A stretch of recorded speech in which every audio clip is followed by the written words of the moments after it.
전반에 걸쳐서 이 해킹과 사이버 이슈는 점점 더 이제 국민 불안을 이제 고조시키고 있는, 평상시에는 우리가 걱정하지 않았었던 거를 이제 걱정해야 되는, 이런 관점에서 이제 앞으로의 정부가 어떤 방향성으로 사이버 시큐리티를 좀 이렇게 가이드 해야 될지에 대한 의견, 사이버 시큐리티 또 AI 시큐리티가 지금보다 어떻게 보면 더 효율적으로 성장하기 위한 어떤 방법이라던가 생각하셨던 것들이 있으면 이번에는 반대쪽에서 우리 박철환 디렉터님부터 이렇게 좀.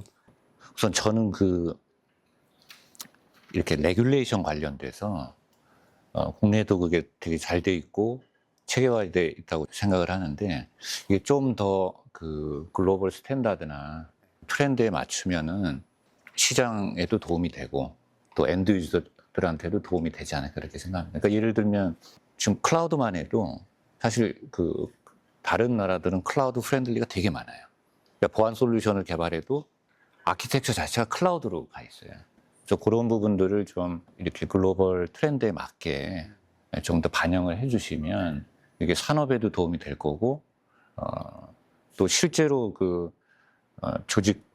조직이나 단체들이 사이버 보안이나 전체적인 역량을 높이는데도 전 도움이 될 거라고 봅니다. 지금 이제 다른 데들은 뭐 예를 들면 우리나라보다 GDP가 떨어지는 나라들도 뭐 인더스트리에 따라서는 이런 클라우드를 활용하는 가이드라인들이 많이 나와요. 예. 이제 그런 부분들이 이제 좀 더 현실적으로 반영이 되면 낫지 않겠나라는 생각을 하고 있고요. 두 번째는 지금 다른 나라에서 저희가 뭐 하는 프로젝트나 이런 것들하고 비교해서 좀 말씀을 드리면, 국내는 이제 사이버 레질리언스에 대한 마켓 자체가 불투명해요. 보안 프로세스에서 복구라는 부분은 핵심 요소 중에 하나예요. 근데 이게 산업으로도 중요하고, 아까 말씀하셨던 안보나 국가의 어떤 역량으로도 정말 중요해요. 우리가 우크라이나 전쟁 보면서 저희도 리서치를 하고 여러 가지를 하고 있는데, 실제로 이런 사이버 테러나 사이버 전쟁이 나면 개인정보 유출 문제가 아니에요. 파괴적인 공격을 들어가기 때문에, 특히 이제 우리나라처럼 디지털화 비율이 어느 나라보다 높고, 거기에 이제 국민들이 되게 익숙해져 있고, 위치 자체가, 지정학적 위치 자체가 되게 텐션이 있는 위치에 있기 때문에, 이런 사이버 레질리언스에 대한 부분도 우리가 보안 마켓에서 실제로 이제 다른 나라들에서는 보안 쪽에서 보고 있습니다. 이걸 보안 쪽에서 이게 왜 중요하냐면, 조직에서 보안과 운영 쪽이 같이 협업을 하게 되는 영역이 사이버 레질리언스예요. 네. 랜섬웨어 기행들이 지금 되게 많이 이제 공격을 하는 분야도 그런 복구에 대한 인프라들입니다. 복구가 망가지면 다른 차원의 얘기가 되기 때문에 사이버 레질리언스 관련돼서는 법안들이 되게 많이 나와 있습니다. 인더스트리별로도 이거를 뭐 지금 이미 발효가 돼서 그거를 해야 되는 것들이 뭐 유럽이나 미국이나 아시아 다른 나라에서도 많이 나와 있어요. 그래서 이런 부분들을 산업으로도 저희가 분명히 이걸 통합하고 연계하는 데 있어서 확장이 될 수 있는 가능성이 높고요. 그리고 국가의 안보나 이런 걸 위해서도 이런 부분들이 좀 더 구체적으로 나오면 도움이 되지 않을까 그렇게 생각을 합니다. 그런 것들은 이제 다 연구하고 계실 텐데, 이건 결국 디테일 얘기거든요. 이 말씀이 이제 지속 가능성에 대한 얘기하고 일맥상통하거든요. 그러니까 기업도 내가 이걸 운영을 하다 보면 사고가 생겨서 기업이 운영이 딱 멈출 수 있어요. IT 때문에. 이제 그렇게 될 경우에는 기업이 이제 이 운영이 아예 불가능해지면서 이제 망할 수가 있겠죠. 그런 측면에서 봤을 때는 유럽의 사례나 미국의 사례를 많이 참고해 볼 만한 필요가 있겠다. 이제 그런 생각이 좀 들고요. 그런 것들을 빨리 우리나라도 도입하면서 이렇게 앞으로 정부가 치고 나가주면 자연스럽게 이 기업들은 따라갑니다. 사실 이 얘기가 제가 말씀드리는 키였어요. 이게 결국은 이렇게 가이드라인이 나와줘야 미국이나 유럽이나 아시아의 나라에서는 이미 사이버 레질리언스 액트가 많이 나와 있어요. 이런 것들이 좀 더 구체화되고, 그래야 사실 이게 같이 움직일 수 있기 때문에 준비되는 걸로 알고 있는데, 이제 좀 구체적으로 나오면.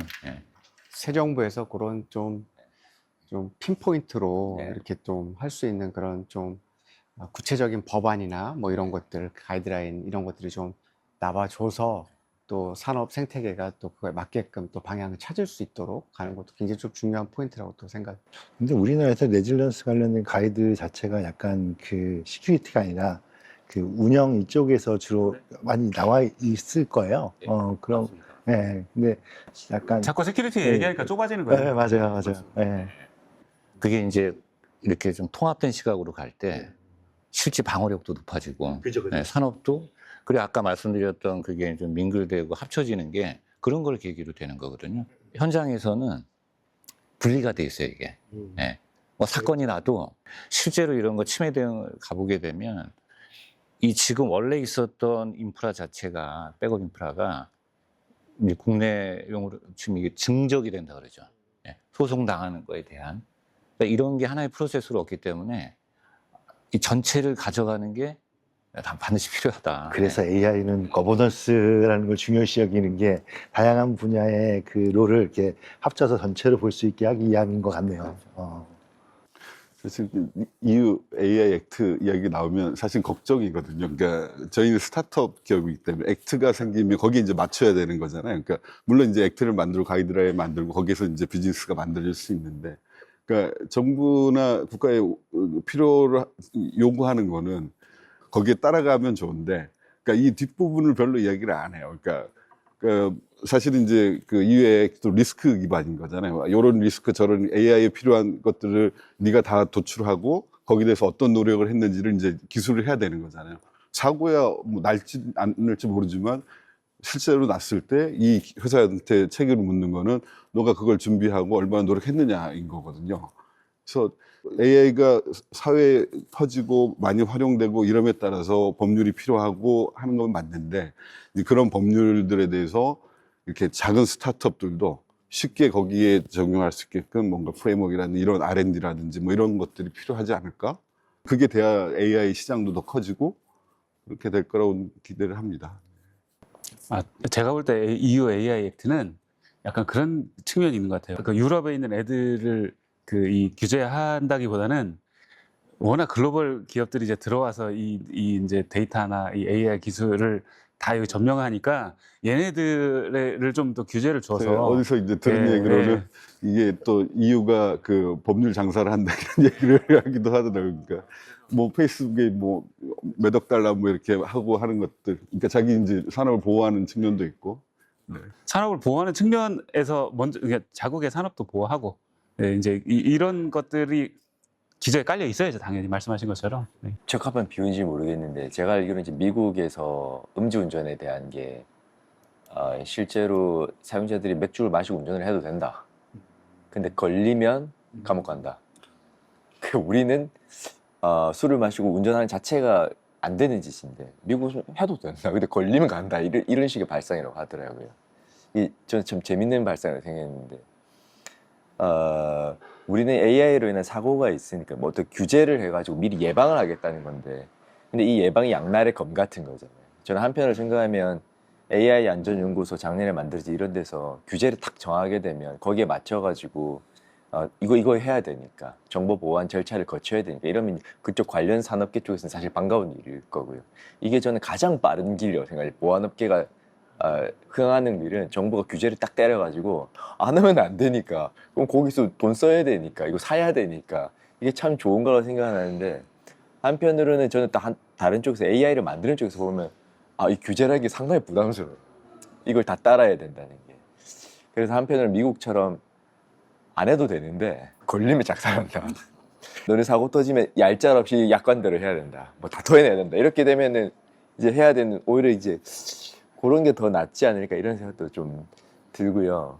그래서 저는 이 규제를 볼 때마다 이런 양가적인 이런 감정이 들고, 아까 말씀드렸지만 21년도부터 혐오 탐지나 이쪽에서도 출발을 해가지고 이게 점점 더 생각도 좀 넓어지고 상황이 바뀌다 보니까 이게 솔루션처럼 그 AI 보안이랄까요? 이제 가드레일 이런 것들이 이제 하나의 패키지로 구성이 됐어요. 근데 이걸 늘어놓고 쭉 가보면은 일어나는 어떤 채팅에서 일어나는 보안이나 그 개인 혐오나 이런 것들에 대한 것들이 게임 업계 쪽에서 참 관심이 많아요.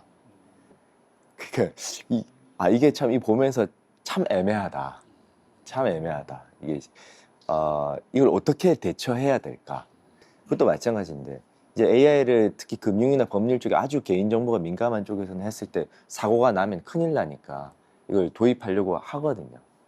그런데 금융 쪽에서도 AI 쪽을 해가지고 어떤 새로운 서비스를 내놓겠다는 소식은 많이 들리잖아요, 이제 요즘엔. 그런데 보안 쪽에 대한 논의는 굉장히 소극적이에요. 이게 뭘까? 이걸 어떻게 해야 돼? 내가 바꿀 수 있는 문제인가? 이게 제 큰 이제 고민입니다. 예. 그 말씀드린 거에서 되게 공감을 하는 게 레귤레이션이라고 하면 레귤레이션 자체가 무지하게 큰 영역이에요. 거기 가이드라인도 있고 실제로 강제화되는 법안도 있고 근데 결국은 디테일 문제라고 봅니다. 그러니까 이제 레귤레이션이 나오는 것도 중요하지만 잘 나오는 게 중요한 거죠. 현실을 잘 반영해서.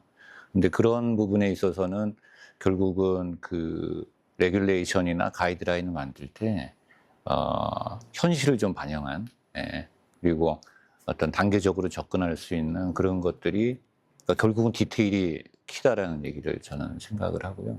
또 말씀해 주셨던 이거는 이제 국내 업체들이 해외 마켓에 대해서 공략을 하고 확장하는 데는 저는 정부의 지원도 되게 큰 역할을 할 거라고 생각을 합니다. 국내 업체들은 특징이 있어요.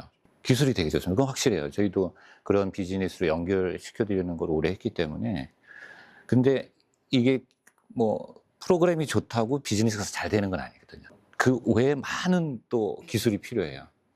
그쪽에 채널망도 알아야 되고, 그 다음에 현지의 어떤 고객들이 고투 마켓 전략을 할 때 어떤 부분을 위주로 선택을 하고 필터링이 되는지. 그러니까 이런 게 패턴들이 있거든요. 근데 지금 보면은, 그거를 각계격파를 한다고 해요. 각계격파를 해야 되는 게 많아요. 예. 각계격파하기 힘듭니다, 그게. 예.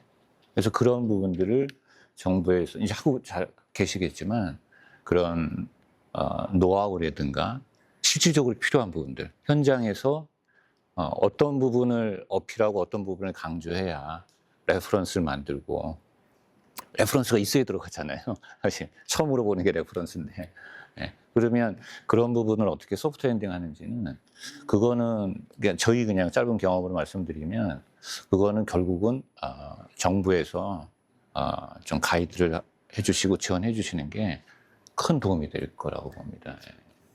되게 정부가 이제 산업의 발전을 위해서 도와줄 수 있는 거, 아까 수출 얘기하고 말씀하신 게 맞는데, 저도 사실 이제 수출 쪽 관점하고 어떤 펀드 이런 쪽에 좀 이야기를 좀 드리고 싶어요. 랩업하면서.